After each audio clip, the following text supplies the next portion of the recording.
आज तक रेडियो सुनता है सारा जहां। ज्ञान ध्यान। The Royal Swedish Academy of Sciences has this morning decided to award the 2022 Nobel Prize in Chemistry in equal shares to Caroline Bertozzi, Stanford University, California, USA, Morten Meldal, University of Copenhagen, Denmark, and to Barry Sharpless, Scripps Research, La Jolla, California, USA. They received the prize for the development of click chemistry and bioorthogonal chemistry. ये उन 3 वैज्ञानिकों के नाम हैं जिन्हें साल 2022 के लिए केमिस्ट्री का नोबेल प्राइज मिला है कलेक्टिवली। अमेरिका की स्टैनफोर्ड यूनिवर्सिटी की कैरोलिन आर बर्टोजी, डेनमार्क की यूनिवर्सिटी ऑफ कोपेनहेगन के मार्टिन मेल्डल और अमेरिका के ला जोला के स्क्रिप्स रिसर्च के साइंटिस्ट के बेरी शार्पलेस।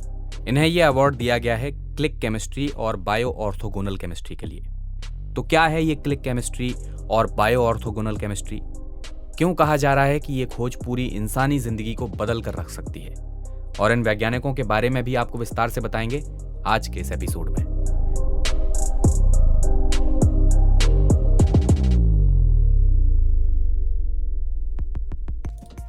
नमस्कार, आप सुन रहे हैं आज तक रेडियो पर ज्ञान ध्यान और मेरा नाम है अमन गुप्ता। अभी तक आपने ऑर्गेनिक या इनऑर्गेनिक केमिस्ट्री का नाम सुना होगा, लेकिन साल 2000 में केमिस्ट्री की एक नई सब ब्रांच इजाद हुई जिसे नाम दिया गया क्लिक केमिस्ट्री। और इसे इजाद करने वाले शख्स हैं के बेरी शार्पलेस, जिन्हें 2022 में भी नोबेल मिल रहा है। जी हाँ, भी इसलिए क्योंकि 2001 में भी उन्हें नोबेल मिल चुका है। तब उनकी खोज ऑक्सीडेशन रिएक्शन से जुड़ी थी। इसके जरिए कई ऐसे मटेरियल जिनका पहले सामान्यतः बनना असंभव माना जाता था, उनका बन पाना संभव हुआ है।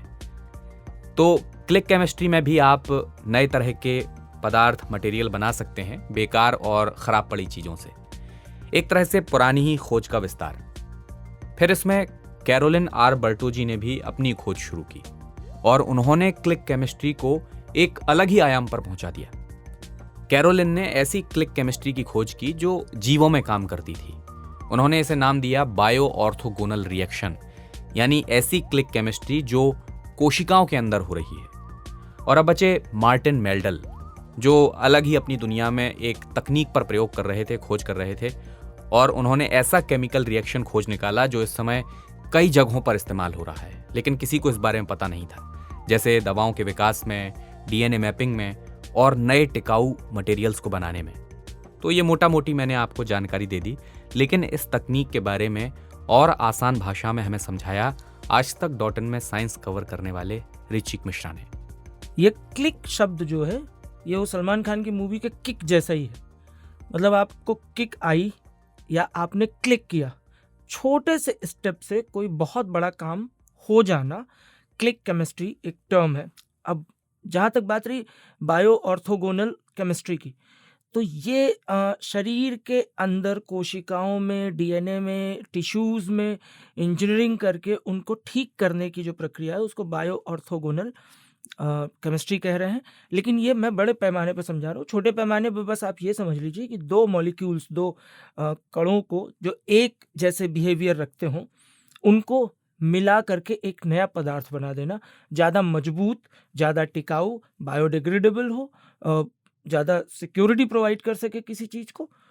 तो उस प्रोडक्ट को तैयार करने का जो पूरा प्रोसेस है, उसको, उस मॉलिक्यूल को, उसको क्लिक केमिस्ट्री और बायो ऑर्थोगोनल केमिस्ट्री कहते हैं। जहाँ बायो लुक जाता है वो ऑब्वियस सी बात है, शरीर से संबंधित या जीवित जीवों के परिप्रेक्ष्य में आ जाता है। लेकिन जहाँ तक क्लिक केमिस्ट्री की बात है तो वो बाकी भौतिक चीज़ों के लिए उपयोग में लाई जाती है। तो जैसा कि विज्ञान के बारे में आप जानते ही होंगे कि नेचर में जितनी भी चीज़ें पाई जाती हैं, उनमें जो बदलाव होते हैं, जो घटनाएं होती हैं, उन सब का व्यवस्थित ज्ञान यानी सिस्टमेटाइज्ड नॉलेज विज्ञान कहलाता है। जैसे जैसे मनुष्य के ज्ञान का दायरा बढ़ता गया, उसी तरह से विज्ञान में भी नए नए क्षेत्रों का विकास होता गया। इस समय विज्ञान का क्षेत्र इतना बढ़ चुका है कि वैज्ञानिकों ने इसे अलग अलग भागों में बांट लिया है ताकि इसका अध्ययन करने में आसानी हो सके। भौतिक विज्ञान, रसायन विज्ञान, जीव जंतु विज्ञान, वनस्पति विज्ञान, खगोल विज्ञान, भूविज्ञान वगैरह वगैरह। और ये सब विज्ञान का अंग है। और फिर इनके अंतर्गत भी क्लासिफिकेशन है, जैसे केमिस्ट्री में ये क्लिक केमिस्ट्री और बायो ऑर्थोगोनल केमिस्ट्री भी आ चुकी है, और इसी पर हम चर्चा कर रहे हैं। तो इंसानी जिंदगी पर इसका असर कैसा होगा, ये हमें ऋचिक मिश्रा ने बताया। आप कुछ भी नाम लीजिए इस समय, आप जिस माइक पे बोल रहे हैं, जिस कुर्सी पर बैठे हैं, आपके हाथ में जो मोबाइल है, आपका स्मार्ट वॉच हो गया, आपके आसपास लगे हुए पेंट्स हो गए, बाल्टी हो गई, कृषि से रिलेटेड जो आपके रसायन होते हैं, खाद और फर्टिलाइजर्स होते हैं, वो हो गए, या पौधों में, जीवों में किसी तरह की बीमारी को ठीक करना है, तो आप मान लीजिए आपके शरीर में कोई 2 कण जो है बीमारी के हैं, उनको रोकना है। तो उनको रोकने के लिए आपने शरीर से 2 अलग अलग कणों को मिला के, 2 इम्यून सिस्टम के कणों को मिला करके, मॉलिक्यूल्स को मिला के एक नया कण बनाया जो उसको रोक दे या उसे ख़त्म कर दे। तो ये तो बायोलॉजी में यूज़ हो सकता है। केमिस्ट्री में यूज़ करें तो पॉलीमर्स बन सकते हैं, मतलब पेंट में यूज़ हो सकता है, प्लास्टिक में यूज़ हो सकता है, आप फर्नीचर अपने हिसाब से बना सकते हैं। ऐसे फर्नीचर्स प्लास्टिक के जो बायोडिग्रेड हो जाएं, गल जाएं एक समय के बाद, और मजबूत भी हों, टिकाऊ भी हों। टायर बना सकते हैं आप, कार का बम्पर बना सकते हैं, विंडशील्ड इवन जो ग्लास का बनता है वो आप नए किसी ट्रांसपेरेंट पदार्थ से बना सकते हैं, और जो लंबे समय तक चले और टूटे भी नहीं। मान लीजिए आप कार से जा रहे हैं और बहुत तेज़ी से पत्थर आके लगा कोई भारी सा, तो इतना लचीला विंड स्क्रीन होगा कि अंदर तो आएगा थोड़ा सा, लेकिन फिर वो रिपल कर देगा, मतलब वापस ताकत के साथ उसको वापस पत्थर को फेंक देगा। तो इस तरह की विंडशील्ड हो गई। ऐसी ढेर सारी चीज़ें हैं जहाँ पे इनका उपयोग किया जा सकता है।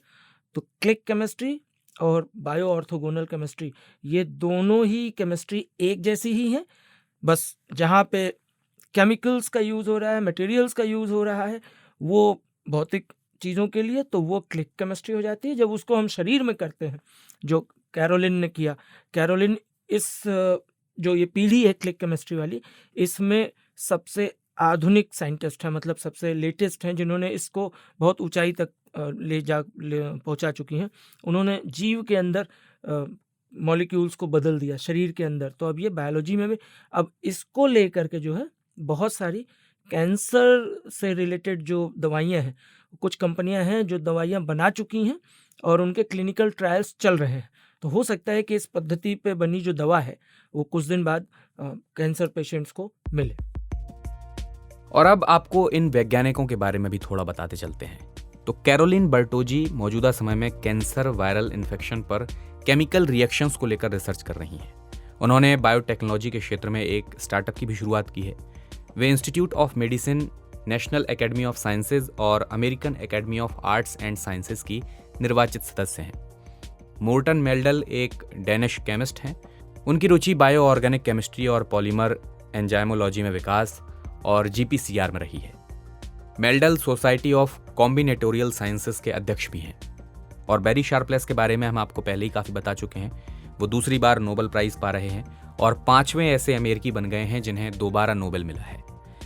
उनके बारे में ख़ास बात यह है कि 1959 में जब उनका ग्रेजुएशन हुआ तो उसके बाद वो मेडिकल की पढ़ाई करना चाह रहे थे, लेकिन उनके प्रोफेसर ने उनसे कहा कि वो अपनी पढ़ाई केमिस्ट्री में ही जारी रखें। और देखिए, इसमें वो कमाल कर रहे हैं।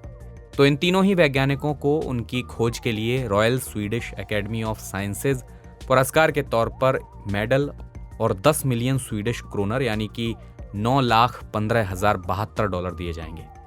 तो आज के ज्ञान ध्यान में बस इतना ही। अगर आप नोबेल प्राइज़ का इतिहास भी जानना चाहते हैं तो हमने उस पर भी एक एपिसोड किया है। उसे आप गूगल पर नोबेल पुरस्कार का इतिहास आज तक रेडियो डालकर खोज सकते हैं। फिलहाल मैं अमन गुप्ता आपसे इजाज़त चाहूँगा। कोई फीडबैक आप देना चाहते हैं तो radio@aajtak.com पर ईमेल कीजिए। सुनते रहिए आज तक रेडियो। नमस्कार।